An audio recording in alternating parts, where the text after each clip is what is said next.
Tubig na lang.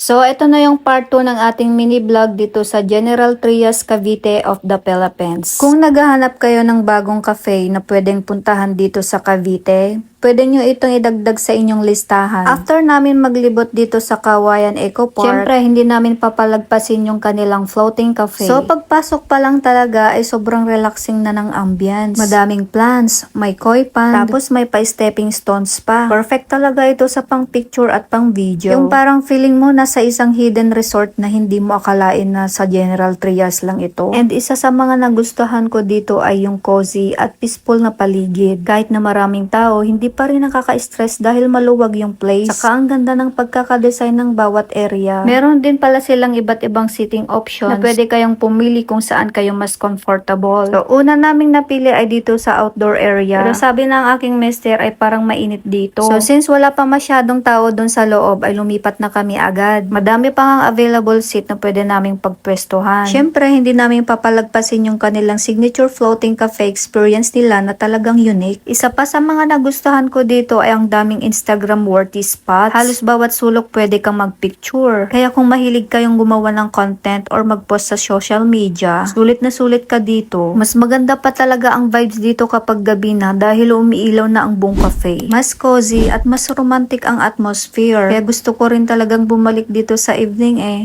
Charis. Time to order naman tayo. So marami silang pagpipilian. From coffee, non-coffee drinks, pastries, breakfast meals, pasta, sandwich, brunch, lunch, or merienda. Sigurado namang may makikita kayong magugustuhan nyo dito. Una nga nilang sinerve itong drinks na in-order namin. Ice coffee para sa aking Mr. of the Philippines at matcha latte naman yung akin. At ito naman yung in-order naming pagkain. Garlic longganisa and egg ang akin. Tapang baboy damo at egg naman kay Mr. For the first time namin makatikim ng baboy damo, no? Sa presentation pa lang, nakakagutom na talaga. And sa taste naman, masarap siya. Kaya siguro pricey kasi madami yung serving nila. Saka masarap din talaga yung food nila. And nag-order din kami ng classic carbonara pasta. Ang erche naman. Anyways, worth it naman para sa overall experience at sa ambience ng place. Habang kayo kumakain dito ay sobrang nakaka-relax lang na may koi fish na lumalangoy sa paligid. Tapos ang tahimik ng paligid. Kaya perfect talaga kung gusto mong mag-unwind. Kung may jowa ka naman, pwede kayong mag-date dito. O di naman kayang simpleng bonding with family and friends. Anyways, pagdating pa lang namin dito ay napansin agad namin na may malawak silang parking area. Kaya hassle-free ang pagpunta nyo dito. So overall, nag-enjoy kami sa naging experience namin dito sa El Rio Floating Cafe. Hindi lang dahil sa pagkain kundi dahil rin sa relaxing ambience at unique floating cafe concept nila. Kaya isa na naman itong place na to na worth remembering. So hanggang dito na lang ang part 2 ng mini vlog natin. Abangan nyo ulit yung next mini vlog natin. Siguro mga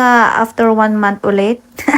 Hindi ko alam kung kailan ulit kami makakalabas. Si Mister kasi pag nagplano ay kinabukasan na agad pupunta na kami. Ganon. Anyway, salamat sa panonood. See you on my next mini vlog. Bye!